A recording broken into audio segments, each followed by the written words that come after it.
Jackson Westmoreland, Jacksonville University signee out of St. Francis. Jackson, appreciate the time, man. Thank you for having me. So for a long time now, the PBR scouts have talked about your ability to find the barrel at the plate. I'm always interested in how guys kind of break themselves down as players. So if somebody asks you to self-scout, how would you do it? I think just high intensity, high energy. You'll see me all the time, like smiling out there, dancing. You'll see me lifting up some guys. So I think the biggest thing for me is constantly being on the move and constantly being moving.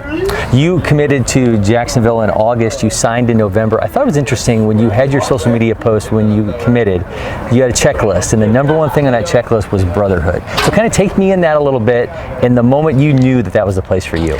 I think the first time when it went to number one on my list was the camp that we had there.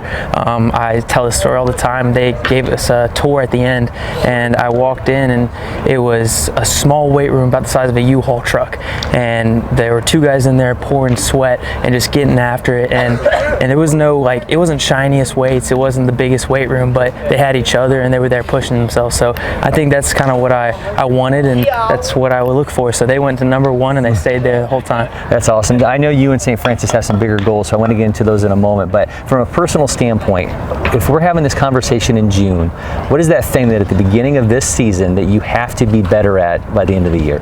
I think, for me personally, I think that probably power-wise, I'm looking to try and increase my power going up to D1 ball. I think that power is something I've always been trying to strive for and gain. So, you and St. Francis had an early exit last year in the GHSA state playoffs. I know you guys have made some noise early on. What is it about this team that's different now that makes you think you guys are poised for a deeper run this time around? Well, honestly, it's the team last year that set this up for this year. So the brotherhood and the family and the culture that we built last year, it was unmatched, and now we're kind of building that again, and with different guys, but we have those foundations now, and so now I mean, we're set up for the best. So you're a senior leader.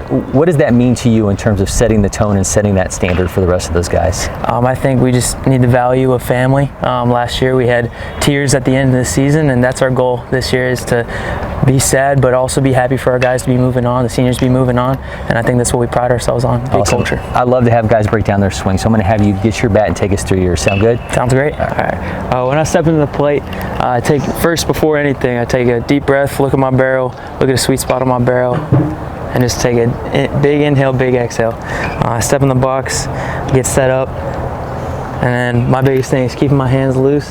And so when I get there, it's all power from there. So when I stay loose and keep my body loose, it's big for me to stay loose and relaxed through the whole AB. And then big thing is keeping my front foot, as far as my legs, simplified.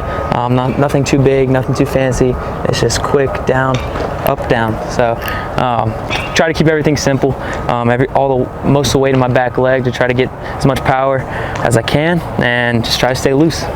Jackson, man, that was awesome. Thank you so much. If you're not already, follow LakePoint Sports on all our social media channels. Hit that subscribe button on YouTube for so much more happening here on campus.